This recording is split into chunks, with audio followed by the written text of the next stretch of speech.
사람이 화를 내는 순간 신체에 어떤 변화가 일어나는가 의학자들이 조사해 봤더니 4가지 변화가 일어났습니다. 첫째는 당분이 조직 속으로 스며들면서 당뇨병을 유발할 가능성이 높아졌습니다. 두 번째로 혈압이 정상 수치보다 90까지 높게 상승하고 심장 박동이 급격히 빨라지기 때문에 뇌출혈이나 관상 동맥증의 원인이 됩니다. 세 번째로 화를 내면 근육이 긴장되고 팽창하기 때문에 원인 모를 근육 질환들이 생길 수 있습니다. 네 번째, 화를 내며 얼굴을 찡그리면 위장이 위축되기 때문에 소화기관이 산성화되고 위장 발작 내지는 만성 위장 질환을 가져올 수 있다는 그런 조사 결과가 나왔습니다. 그런가 하면 의학자들이 최근에 뇌를 연구하는 과정에서 놀라운 현상 하나를 발견했는데요. 우리의 뇌 속에도 몰핀이 나온다는 사실이에요. 사람이 기뻐하고 기분이 좋아질 때 분명 마약과 거의 똑같은 분자 구조로 되어 있는 호르몬이 분비되는데 우리의 뇌 속에서 분비되는 이 몰핀 마약은 아무리 많이 나와도 경찰에 붙잡히지 않는다는 겁니다. 예. 할렐루야. 밖에서 강제로 주입한 몰핀은 우리 몸을 해치지만 우리 몸에서 자생적으로 발생한 몰핀은 암세포를 잡아먹고 각종 염증을 치료한다는 거예요. 또 우리 몸 안에 있는 모든 근육과 혈관과 신경 조직과 피를 맑게 만들고 부드럽게 만들어준다는 겁니다. 참 놀라운 사실이죠. 근데 우리가 화를 내거나 긴장을 하게 되면 우리 뇌 속에서 노르아드레날린이라고 하는 나쁜 호르몬이 분비된다는 겁니다. 이 노르아드레날린은 사람의 몸을 활성화시켜서 운동 능력을 높여주기도 하지만 너무 많이 나오면 면역력을 파괴시키면서 암세포가 활성화되고 건강한 백혈구를 잡아먹는다는 겁니다.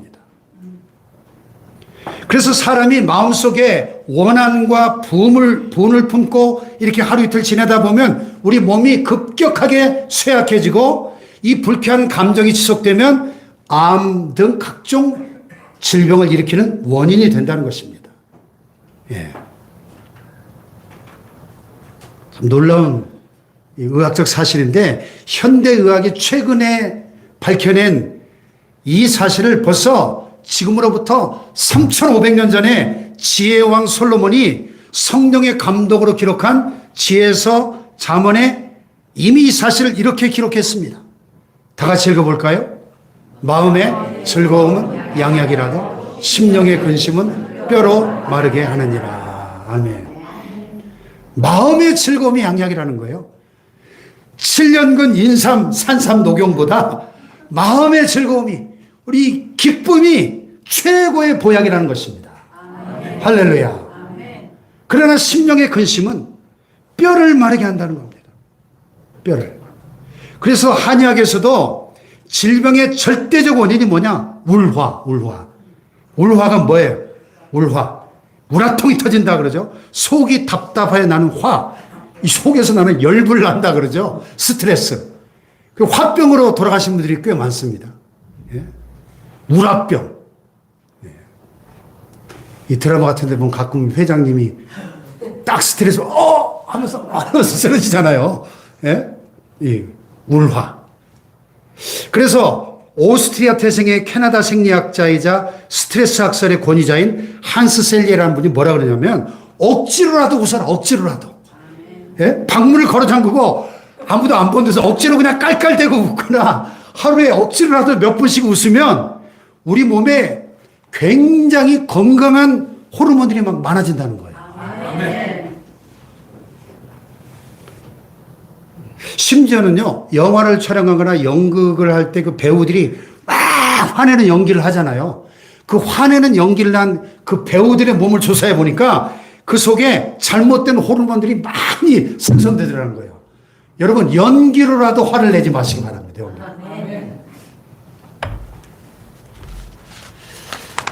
자, 이와 같이 기쁨과 웃음은 우리 몸속의 긴장과 피곤한 근육을 풀어줄 뿐만 아니라 오장육부에 활력을 불어넣어 줍니다. 애기 엄마들이 기뻐하면서 젖을 먹이면 아이들이 건강해지죠. 어린애가 젖을 먹을 때 이 기뻐하는 엄마의 몸에서 좋은 영양소가 나오기 때문에 병균을 이기는 저항력이 높아진다는 겁니다. 그런데 부부싸움을 한다든지 그래서 이 엄마가 기분이 나쁜 상태에서 분을 품고 젖을 먹이면 어떻게 돼요? 애가 설사하죠. 예?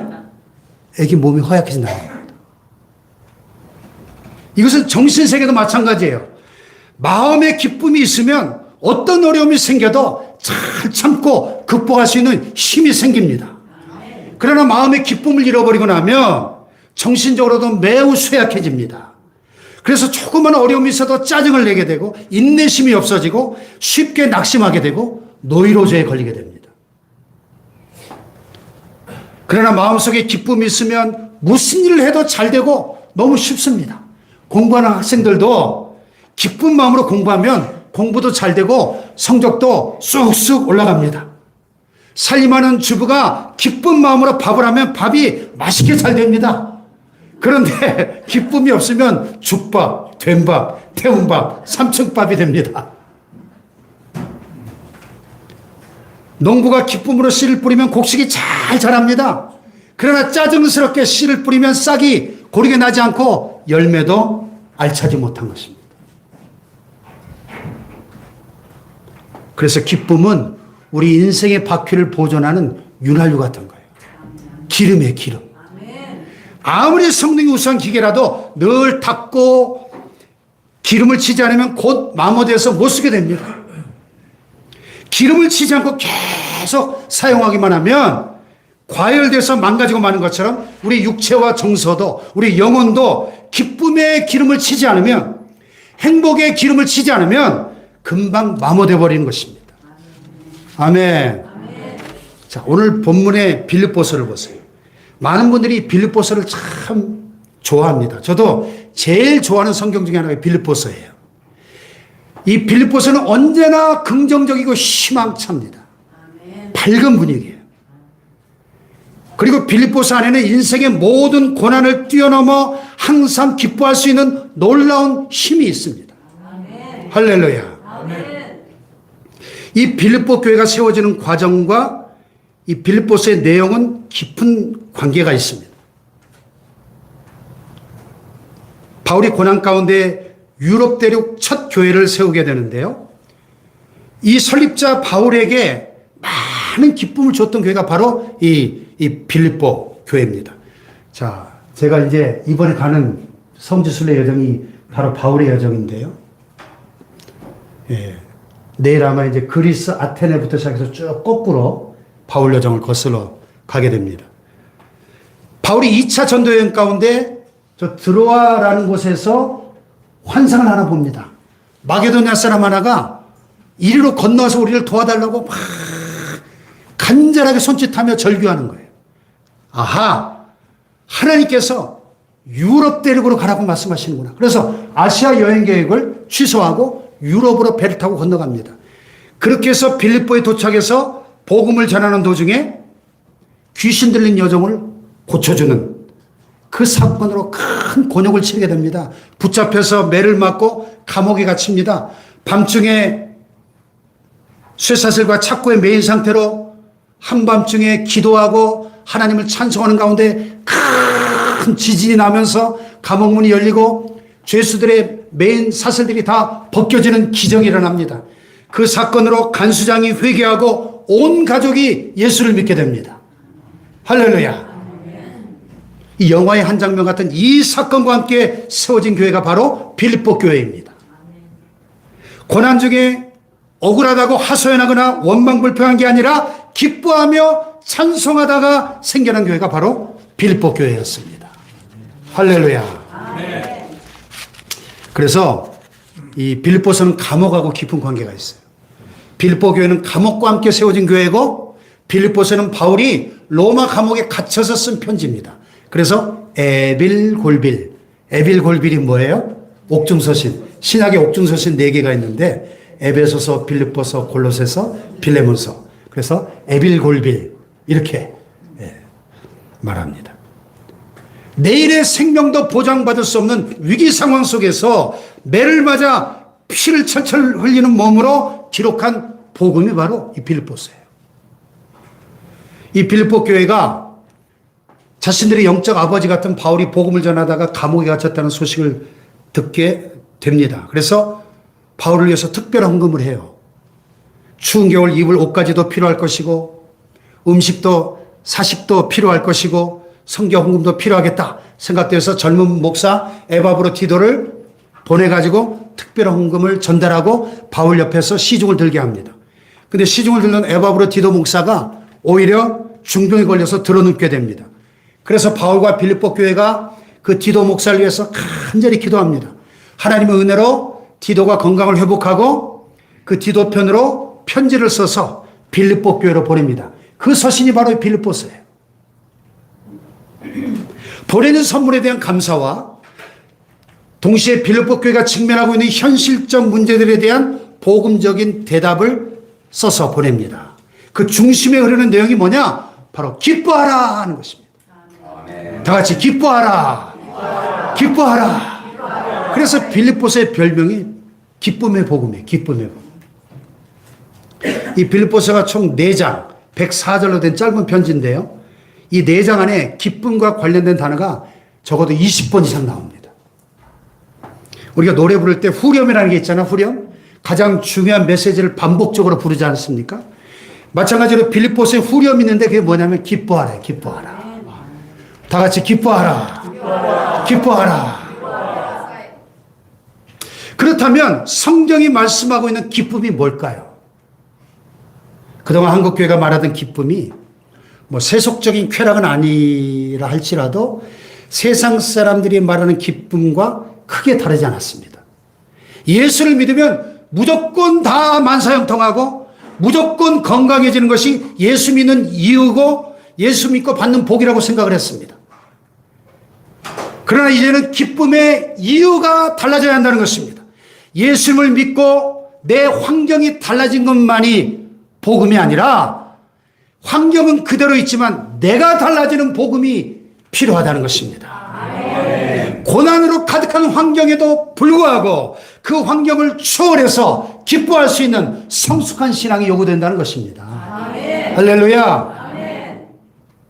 이 신약성에 보면 기뻐하라는 동사 카이레인이라는 동사가 72번, 명사의 기쁨 카라라는 낱말이 60번 정도 나옵니다. 근데 이 명사형 카라의 의미가 뭐냐? 이 세상에 여전히 모순이 존재하고 불의와 악이 가득하지만 내 삶 속에 고난과 고통이 있지만 구세주 예수께서 오신다는 그 기대 가운데 기뻐하는 것. 이 소위 종말론적인 기쁨이에요. 성경이 말씀하는 기쁨은. 할렐루야. 이 빌립보에서 보여주는 사도 바울은 도저히 기뻐할 수 없는 상황 속에서 기뻐하는 사람인 것입니다. 상황과 환경을 뛰어넘어서 기뻐할 줄 아는 사람인 것입니다. 할렐루야. 그래서 바울은 이런 고통 중에도 내가 기뻐하고 있으니 너희도 기뻐하라 이렇게 말하는 겁니다. 할렐루야. 우리가 예수님을 믿고 나서도 경제적인 어려움을 당할 수 있습니다. 사업이 부도가 나고 실직 때문에 온 가족이 고난을 당할 수 있습니다. 예수님을 믿어도 때로는 질병 때문에 고생하고 심지어 사랑하는 사람을 떠나보낼 수도 있습니다. 억울하게 오해받고 부당하게 손해를 감수해야 되는 그런 때도 있어요. 그럼에도 불구하고 예수님 안에서 우리는 기쁨을 빼앗기지 않을 수 있는 것입니다. 아멘. 할렐루야. 아멘. 그래서 이 본문을 가만히 묵상하다 보면은 눈에 확 들어오는 단어들이 있어요. 강조라고 그러죠. 강조. 항상, 아무것도, 모든, 무엇이든지 이런 말들이 이 짤막한 본문 속에 여러 번 반복해서 등장합니다. 왜 항상이라고 했을까요? 왜 아무것도, 모든, 무엇이든지 이런 강조가 이렇게 많이 나올까요? 우리가 인생을 살다 보면 기뻐할 수 없는 상황들이 너무 많지 않나요? 하루에도? 근데 어떻게 항상 기뻐할 수 있습니까? 아니, 날마다 염려할 거리들이 그냥 안개처럼 스멀스멀 생겨나는데 어떻게 아무것도 염려하지 않을 수가 있나요? 어떻게 모든 것에 감사할 수 있나요? 세상 사람들이 기뻐할 이유가 있을 때 기뻐하는 거, 그건 너무나 당연한 일이겠죠. 그러나 도저히 기뻐할 수 없는 상황 속에서, 도무지 감사할 수 없는 상황 속에서, 정말 기도할 수 없는 그런 환경 속에서 그래도 기뻐하고, 그래도 감사하고, 그래도 기도하라. 그래서 이 강조가 항상 아무것도 뭐든 할렐루야 강조가 필요한 거예요. 믿습니까? 아멘. 도저히 기뻐할 수 없는 상황 속에서도 기뻐하고, 도무지 감사할 수 없는 상황 속에서도 감사하고, 할렐루야. 아멘. 정말 기도할 수 없는 그런 환경 속에서 그래도 기도하라는 것입니다. 아멘. 할렐루야. 아멘. 자, 보세요. 바울이 지금 복음을 전하고 교회를 세워나가고 영혼들을 주님께로 인도하고 착한 일에 힘쓰다가 감옥에 갇혔어요. 아니, 억울하고 분통 터지는 일 아닙니까? 아니, 하나님 어떻게 이럴 수가 있나? 하나님 정말 살아계십니까? 아니, 원망할 만하잖아요. 그런데 이런 억울한 일을 당했을 때 땅을 치고 통곡하라가 아니라 기뻐하라는 거예요. 기뻐하라. 아멘. 할렐루야. 아멘. 당시 빌립보 교회 교인들이 무서운 핍박에 직면하고 있었습니다.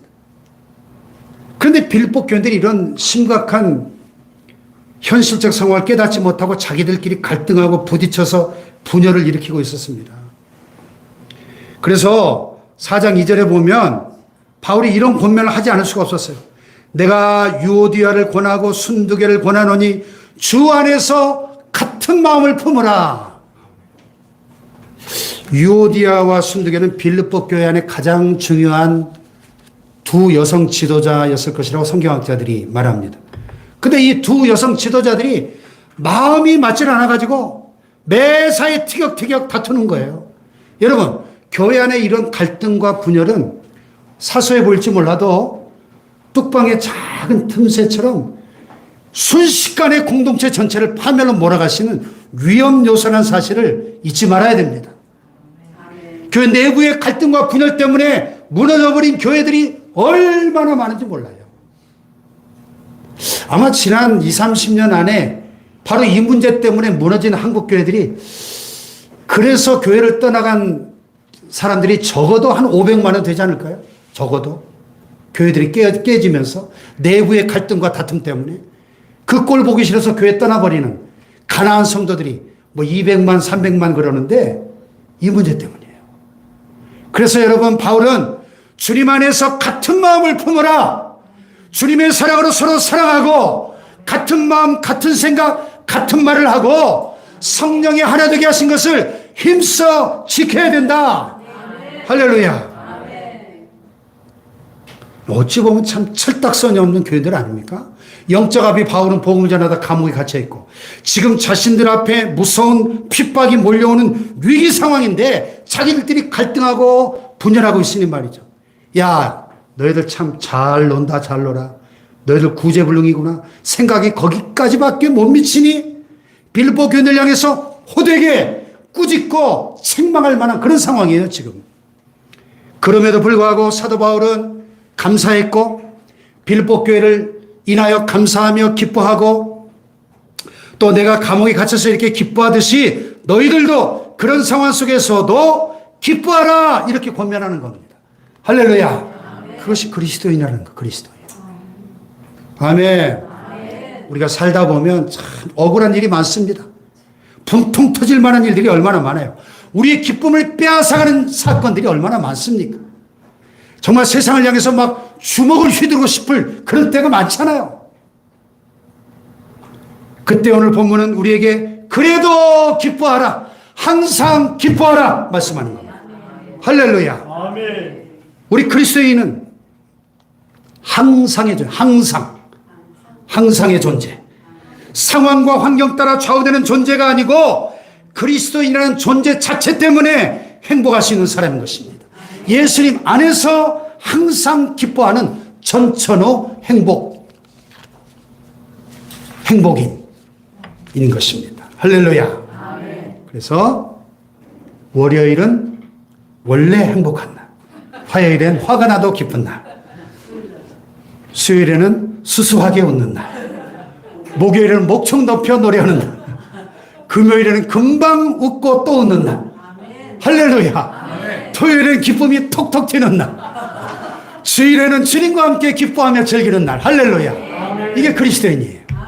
믿습니까? 이것을 성경은 종말론적 기쁨이라고 부르는 겁니다. 본문에 보니까 바울이 이 성경적인 기쁨의 깊은 의미를 참 쉽게 설명하고 있습니다. 아주 간단해요. 한마디로 주 안에서 기뻐하라. 다 같이 주 안에서 기뻐하라. 할렐루야. 네. 주 안에서 항상 기뻐하라. 내가 다시 말하노니 기뻐하라. 그래서 이 기뻐할 수 있는 조건이 뭐 복잡한 게 아니에요. 아주 단순합니다. 너무 분명하고 단순한 거예요. 주 안에서. 다 같이 주 안에서. 주 안에서. 그래서 바울 신학을 한마디로 말하면 엔 크리스토. 주 안에서. 그리스도 안에서. 예수 안에서. 이 말이 바울 서신에 132회나 나와요. 엔 크리스토 신학. 그리스도 안에서의 신학. 할렐루야. 이 주 안에서의 기쁨은 구원 얻은 기쁨, 절대적인 기쁨을 말합니다. 구원함을 얻은 기쁨, 세상에서 제일이라. 영광의 길 허락하신 내 주 예수 찬양하네. 할렐루야. 구원함을 얻은 기쁨, 하나님의 자녀된 기쁨, 이걸 어떻게 아파트 당첨된 거하고 비교할 수 있단 말입니까? 할렐루야. 아멘. 구원함을 얻은 기쁨, 결코 빼앗기지 않고 상실되지 않는 기쁨인 것입니다. 할렐루야. 여러분, 내가 오늘 밤 죽어도 천국 문 앞에 눈 뜰 것을 확신하는데 이 땅에 잠시 잠깐 겪는 그 고난과 슬픔이 어찌 나를 무너뜨릴 수 있겠습니까? 할렐루야. 천국과 영생과 부활이 이토록 확실하고 틀림없는데 왜 우리가 낙심할 필요가 있겠는가 하는 것입니다. 할렐루야. 그러므로 우리 주 예수님 위하여 수고할 수 있는 것도 기쁨이고, 주님 때문에 고난받을 수 있는 것도 기쁨이요, 아멘 할 때까지 사랑하는 주님을 위해 손해보는 것도 기쁨이요, 주님의 몸된 교회를 위해 수고하고 헌신하고 희생하는 것도 기쁨인 것입니다. 이게 아무에게나 주어지는 기회가 아닌 거예요. 이것은 오직 하나님의 자녀들만이 누릴 수 있는 위대한 특권인 줄로 믿습니다. 할렐루야. 네. 자, 다 같이 주 안에서, 주 안에서, 주 안에서 누리는 기쁨. 할렐루야. 이것은 나는 상황에 지배받는 노예가 아니라 상황의 주인이라고 하는 선언이에요. 상황과 환경은 수시로 늘 바뀝니다. 일시적이고 순간적이고 다 지나가는 거예요. 그러나 하나님과 나와의 관계는 영원한 것입니다. 예수님 안에서 나의 존재, 나의 신분은 영원한 것입니다. 할렐루야. 그래서 우리는 상황과 환경에 갇혀 울고 웃는 그런 존재가 아니고, 우리에게는 상황과 환경을 뛰어넘는 기쁨이 있는 것입니다. 우리는 상황과 환경의 노예가 아닌 주인이기 때문에. 할렐루야. 주 안에 있는 나에게 딴 근심이 있으랴. 십자가 밑에 나아가 내 짐을 풀었네. 우리 돌아가신 할머님이 평소에 가장 좋아하셨던 18번 찬송가에 94세인가에 돌아가셨는데요. 참 1905년생이에요. 1905년생. 제가 미국 유학가 있을 때 돌아가셨는데, 여러분, 일제, 예? 해방부, 6.25, 그 외 보릿고개, 한국 근현대사의 제일 힘든 시기를 사신 분 아니에요? 그런데 주 안에 있는 나에게 딴 것이 있으랴. 제 앞에서 평소에 늘 흥얼흥얼 이 찬송을 부르시면서 주님 나라 가실 때까지. 할렐루야. 바울이 기뻐하고 있는 것은 뭐 빌립보 교회가 보내준 특별 헌금 때문에 넉넉한 사식이나 선물 때문이 아니었습니다. 그의 기쁨은 오직 예수 그리스도였습니다. 그의 삶은 오직 예수 그리스도께 뿌리를 내리고 있었습니다. 할렐루야. 그의 삶의 목표는 오직 예수 그리스도. 살아가는 이유도 오직 예수 그리스도. 예수 그리스도 때문에 행복하고 예수 그리스도 때문에 기뻐하고 예수 그리스도 때문에 감사하며 살아갈 수 있었던 것입니다. 아멘. 할렐루야. 아멘. 그래서 나는 예수님 때문에 죽어도 기뻐할 수 있다는 겁니다. 죽어도. 할렐루야. 아멘. 그런데 우리 성도들이 신앙생활을 하면서 가장 당황하고 참 해결하지 못하는 문제가 바로 여기에 있어요. 내가 예수님을 믿으면 무조건 만사형통하고 건강하고 잘 돼야 되는데 그 반대 현상이 딱 부딪힐 때 너무 쉽게 낙심에 늪에 빠져버리는 거예요.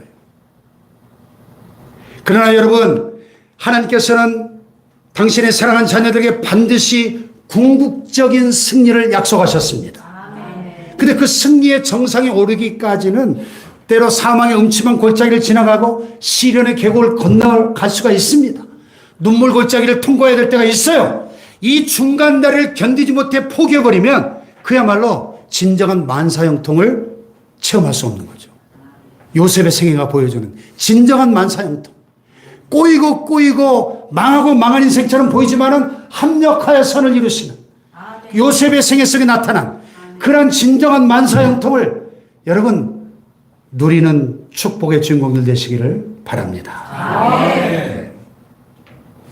미국 속담에 보면 시합 중에 점수를 말하지 말라 이런 말이에요. 시합 중에.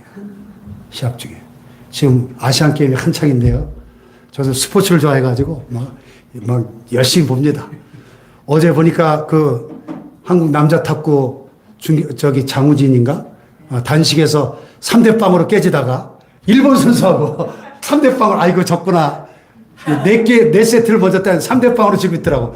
근데 대역전으로 4대3으로 뒤집더라고요. 이야.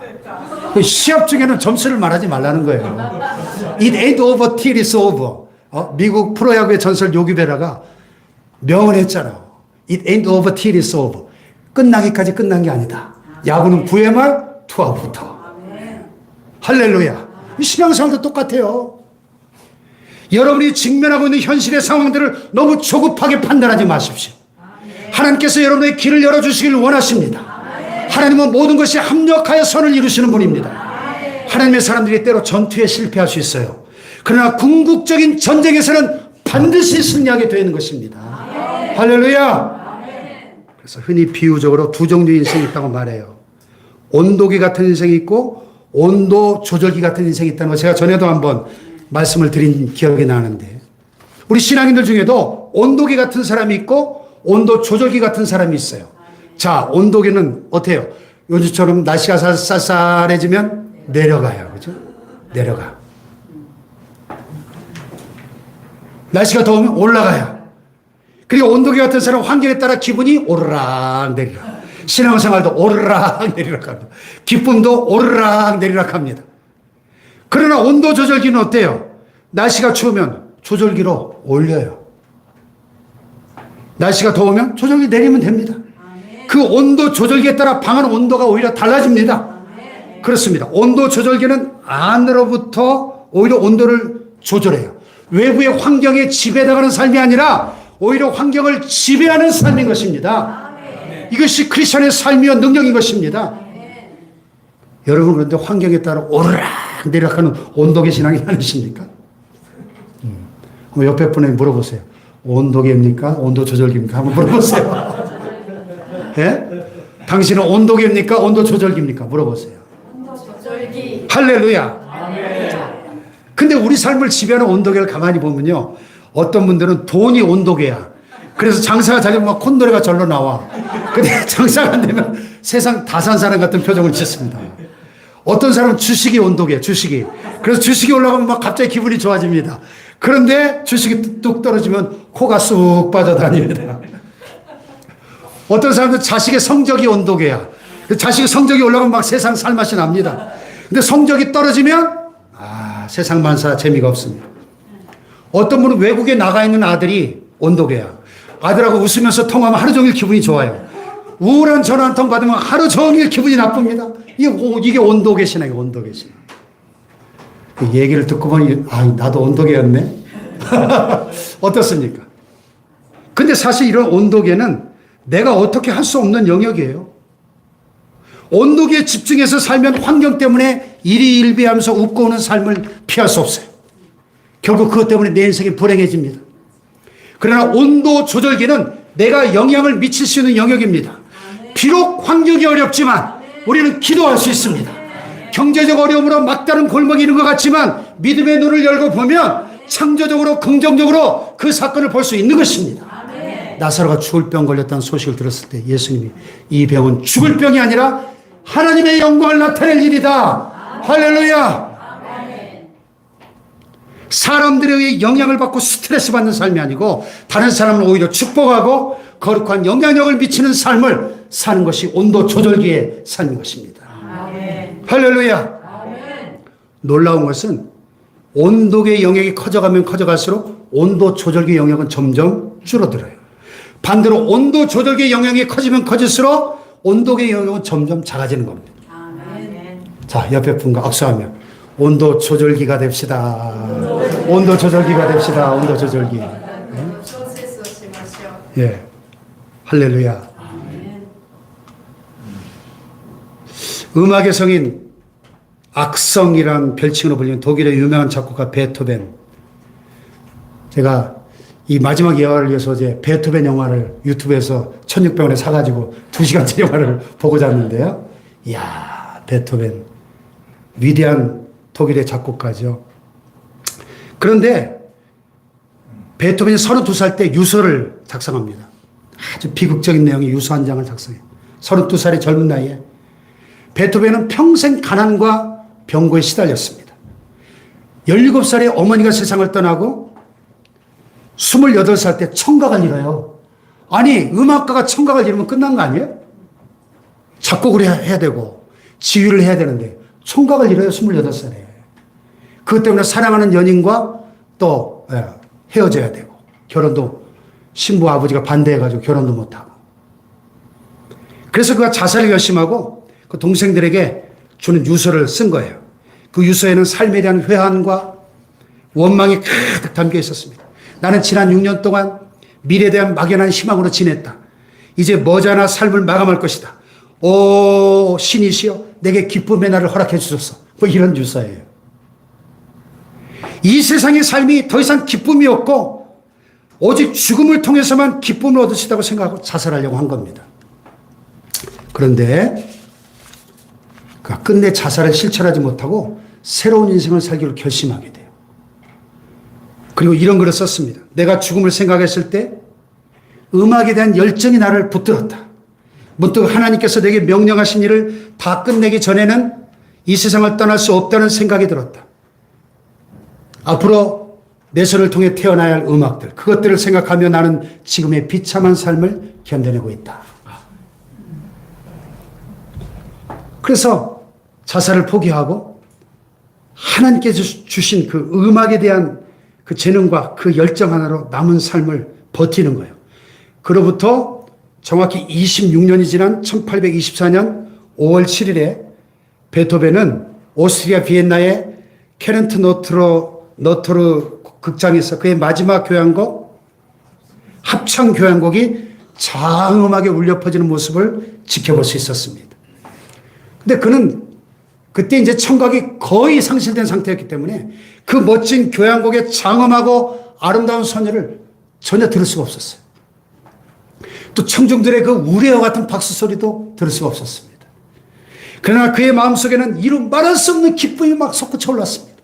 하늘의 환희가. 그래서 그 합창 교향곡의 일부가 Song of Joy, 그 유명한 환희의 송가. 아까 우리 불렀던 64장 찬송. 기뻐하며 노래하세 영광의 주 하나님. 이 베토벤 곡이에요, 이게.